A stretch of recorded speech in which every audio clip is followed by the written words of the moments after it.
United States also has policies for small vessel security.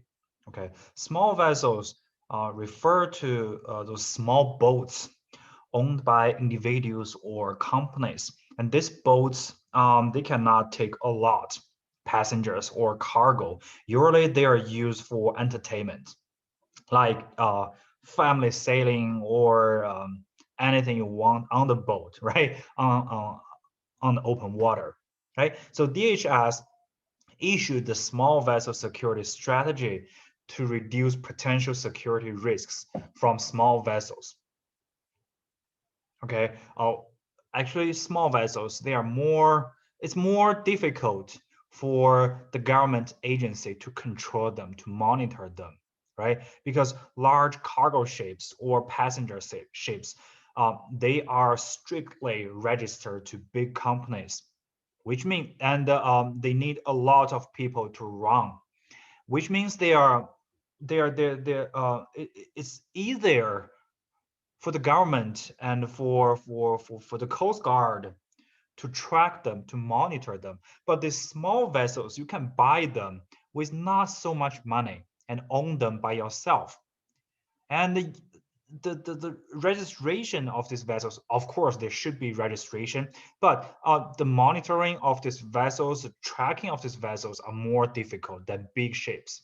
It makes sense, right? Which means that if they are used by terrorists or criminals, it's more difficult for the law enforcement, for the government agencies to discover conspiracies or attacks if they are used for conspiracies uh, or attacks, right?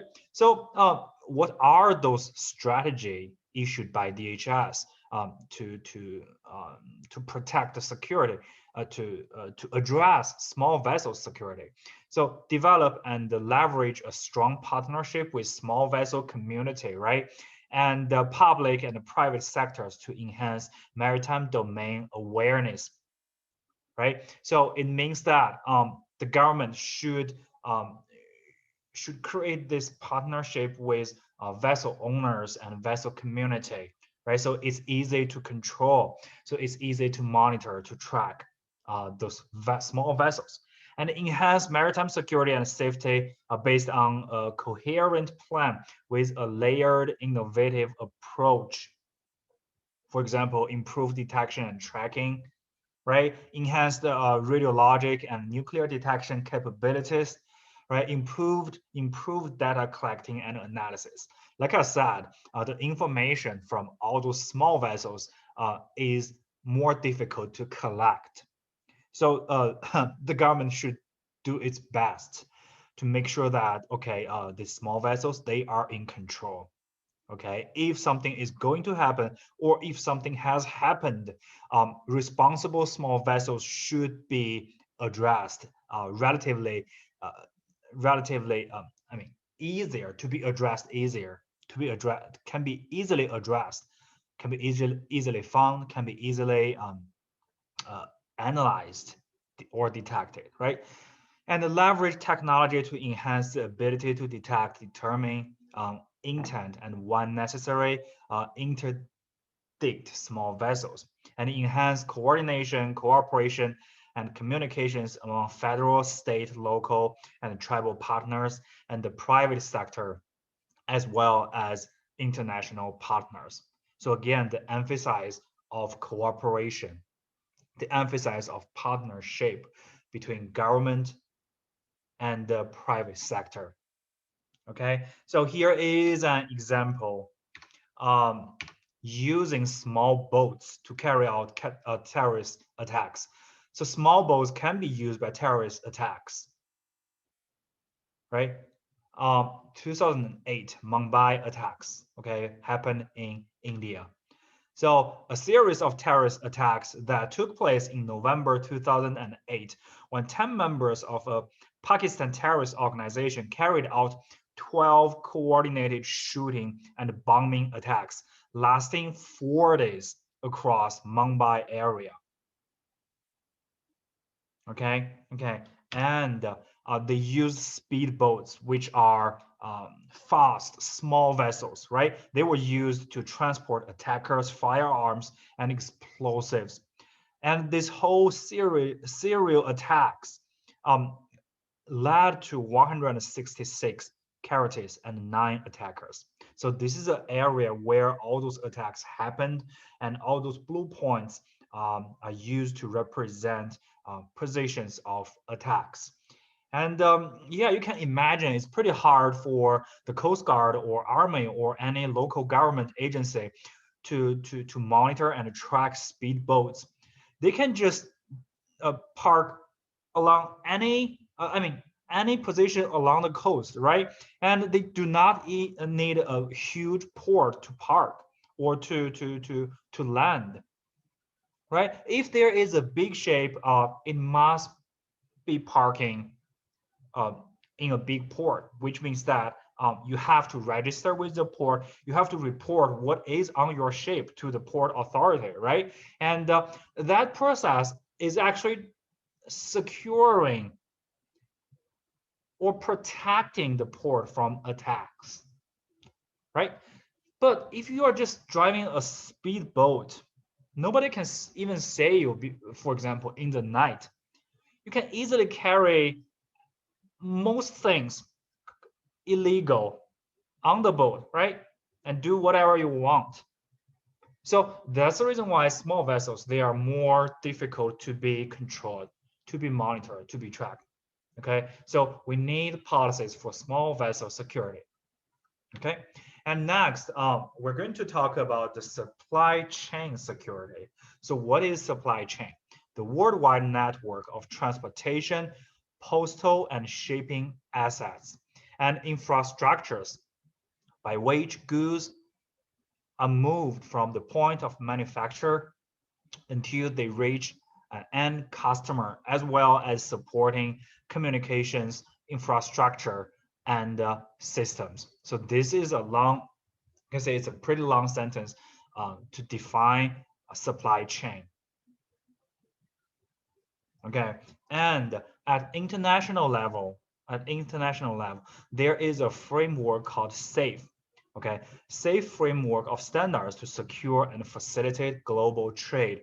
Since this is at an international level, again, you know, it was initiated by a international level organization. So this time it's called WCO, World Customs Organization, right? Obviously, all those member countries, they need to exchange ideas, and they need to cooperate to protect security at customs, right? So this SAFE framework of standards was created in 2002, designed to secure and facilitate the movement of international maritime trade, okay, to secure the supply chain. So establish standards that provide supply chain security, enable integrated and harmonized supply chain management for all modes of transportation. So this framework is not only for maritime transportation, right? Because supply chain is a broader concept, including all modes of transportation, right? So enhance the role, functions, and the capabilities of customs to meet the challenges and opportunities of the 21st century, naturally, right? Because this framework was initiated by WCO, World Customs Organization, right? Strengthen cooperation between customs administrations, of course, from different countries, right? To improve their capability to detect high risk consignments. Again, money, you need money, right? In order to improve capability to detect high risk consignments, again, you need fundings, right? And strengthen customs business cooperation, promote the seamless movement of goods through secure international trade supply chains. Again, this is not a law applied to a specific country. It's more like standards, all those member countries should follow if they have the capability. Because like I mentioned, a lot of these standards or ideas, they're not for free, right? Strengthen cooperation between customs administrations to improve their capability to detect something. It means a lot of fundings. So all those member countries, some of them they're rich, developed countries. Some of them they might be poor, developing countries. So you should imagine, you can imagine that these standards, this framework has different performance in different countries in terms of because different countries they have different levels of willingness to follow the network, to follow the standards, or they have different level of fundings for this framework or standards, right? And at national level within United States, the Safe Port Act, initiated in 2006, directed DHS to develop and implement a strategy for improving the security of the global supply chain. And in 2012, the National Strategy for Global Supply Chain Security was released, and it outlined two key objectives. The first one is promote the efficient and the secure movement of goods. Very general, but very correct, right? So yeah. And the second one, foster a resilient supply chain. Okay, and specific policies, including establishing technology development priorities, right? And increasing the number of radiation detection systems provided to foreign governments, and creating incentives to encourage industry stakeholders to build resilience into their supply chains, and promoting the development and utilization of supply chain standards for radiation detection through engagement with relevant stakeholders. Okay, you should know here that radiation detection doesn't mean the detection for radioactive materials. It means using radiation technologies such as X-ray or a thermal infrared technology to detect cargoes with unintrusive detections. Okay, so radiation detection doesn't necessarily mean detecting radioactive materials or cargoes. So that's a different concept here. Maybe X-ray and thermal infrared. I'm not sure. Okay, I'm not an expert in that area. Maybe some of those radiation detection technologies can be used to detect radioactive materials or cargoes, but these technologies, they are all based on radiation technology, right? Thermal infrared. We know that thermal infrared is a type of electromagnetic wave, which means it's also radiative. X-ray, no need to say, is radioactive. Okay, and completing mutual recognition agreements with the European Union for air, land, and sea cargo security programs. So here, international cooperation, right? And the collaboration, and creating common resilience measures and standards for worldwide use and implementation. Okay. Okay, from the perspective of cargo targeting and screening, CBP, Customs and Borders Protection from the United States, of course, it is responsible for reducing U.S. supply chain vulnerabilities. They are responsible for identifying weapons of mass destruction, WMD, and other contraband to U.S. Okay, they have this automated targeting system. It's called ATS. uses, like I mentioned before, non-intrusive inspection, for example, thermal infrared and X-ray. They do not have to open the box or open the container to do the inspection. So it's non-intrusive.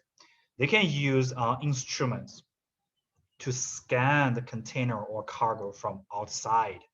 Okay. Uses non-intrusive inspection technology to assess the risk posed by incoming cargo and to help determine which ships should be subjected to a physical examination, which means we need to open this container to go inside to do further inspection. Then that's called intrusive inspection.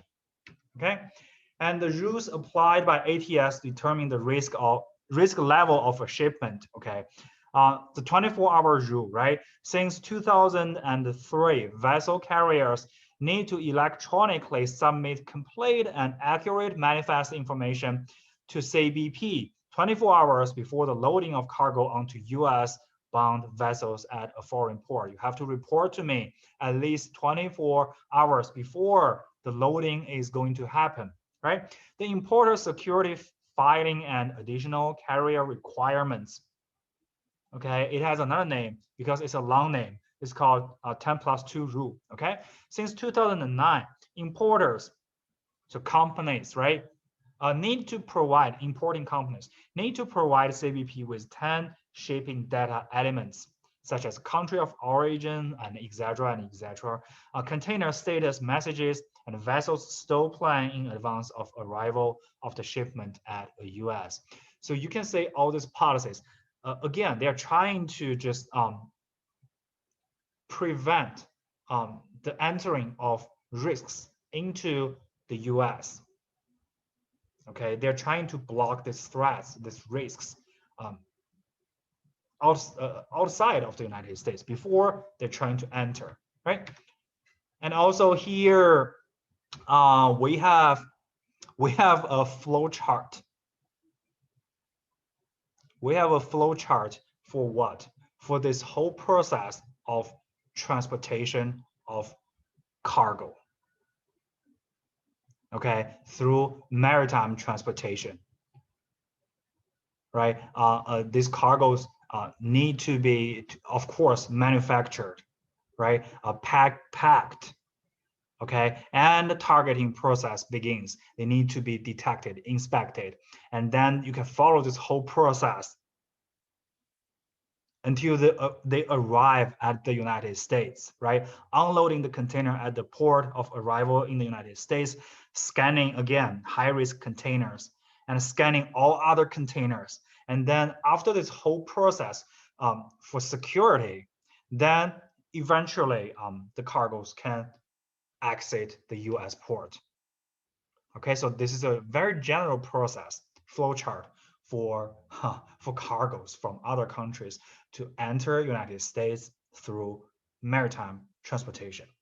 Okay, so another initiative for supply chain security, right? In here at US is called Container Security Initiative. It's called CSI. It's not crime scene investigation. Okay, it's not that drama, TV drama. It's called Container Security Initiative.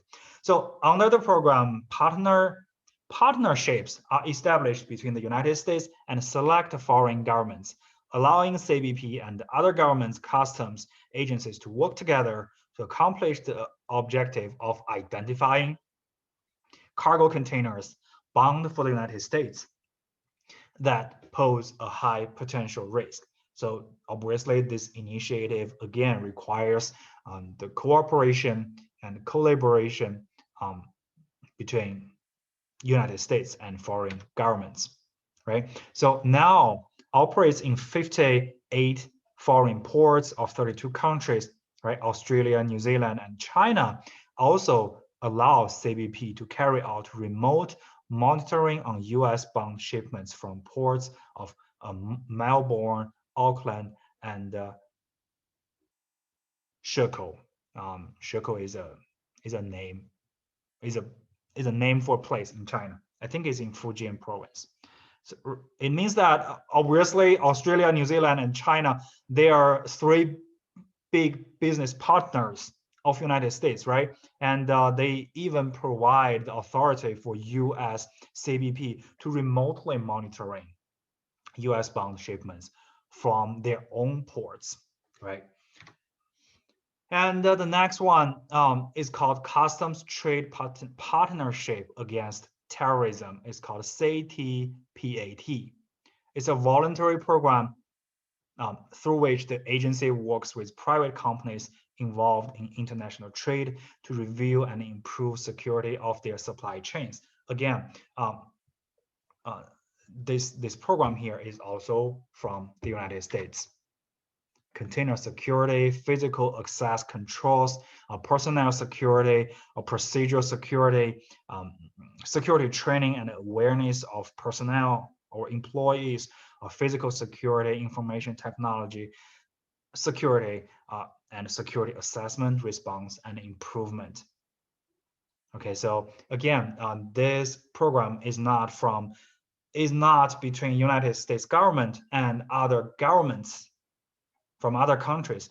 It's a program to collaborate or requires collaboration between government and private companies in US. Okay, so incentive for the company's participation, a reduction in the number of inspections, shorter wait times for the processing of their cargo shipments. So you can consider this as awards for joining this program as a company, because it's a voluntary company, which means that if you work well and cooperate well with the US government, you have some awards, right? A reduction in the number of inspections because you're a good citizen, right? Less inspections from the government, and you can jump the line, right? Shorter wait times. Okay, and mutual recognition agreements can be considered as an international version of, say, TPAT. Okay, which has similar content of, say, TPAT, but operates between CBP and customs administrations from outside US. So this time it is between US government, specifically CBP, and customs from other countries, right? If this country is cooperating very well with the United States, then you can have some awards, you can have some priorities. Your cargoes will be inspected less than other countries, and you can wait. You have shorter wait time to enter the United States. Right here, we have some examples, different countries who are part of this IMRAs. Okay, and yeah, next let's talk about maritime domain awareness and intelligence. So maritime domain awareness, the effective understanding of anything associated with the maritime domain that could impact the security, safety, economy, or environment of the United States. Okay, so the definition is based on the United States. So persistently monitor vessels and other watercraft, cargo, vessel crews, and passengers and all identified areas of interest in the global maritime domain.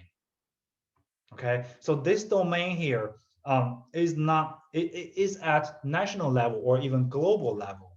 So at local level, or when we're talking about a specific port, a domain awareness can be used to refer to the awareness of security for different parts of a port. I mentioned before, right? Maybe this part of the port is open to the public. Another part of the report requires specific level of clearance to enter. And some parts you need to be escorted, even you have clearance, right? That's another type of domain awareness. But here, when we're talking about in general maritime domain awareness, it's more complex than that. Okay, it is defined at national level or even at international level. Okay, and access and maintain data on vessels, facilities, and infrastructure, collect, fuse, analyze, and disseminate information to decision makers to facilitate effective understanding, access, develop, and maintain data on MDA related mission performance. Okay. And the US Coast Guard even developed a model called Maritime Security Risk Analysis Model to address this domain awareness, maritime domain awareness. So this model was developed by the Coast Guard in 2005 and has been refined regularly to adapt, right? And it calculates the risk of a terrorist attack based on scenarios in terms of threats, vulnerabilities, and consequences at more than 28,000 maritime targets.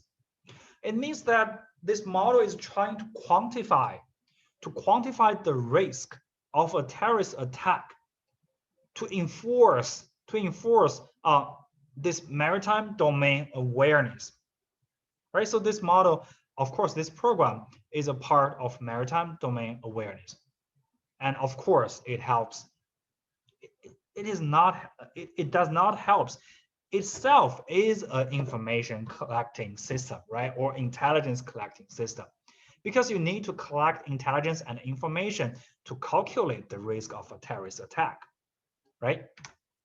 And there are also area maritime security committees in United States, right? The Coast Guard organized 43 area maritime security committees covering both coastal and inland US ports.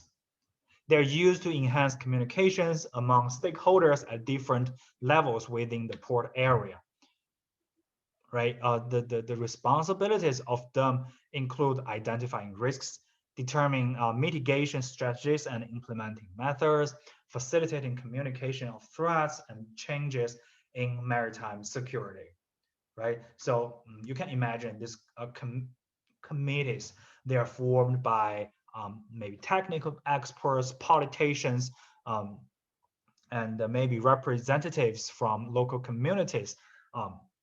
But why are they there? They're trying to help protect maritime transportation systems, right?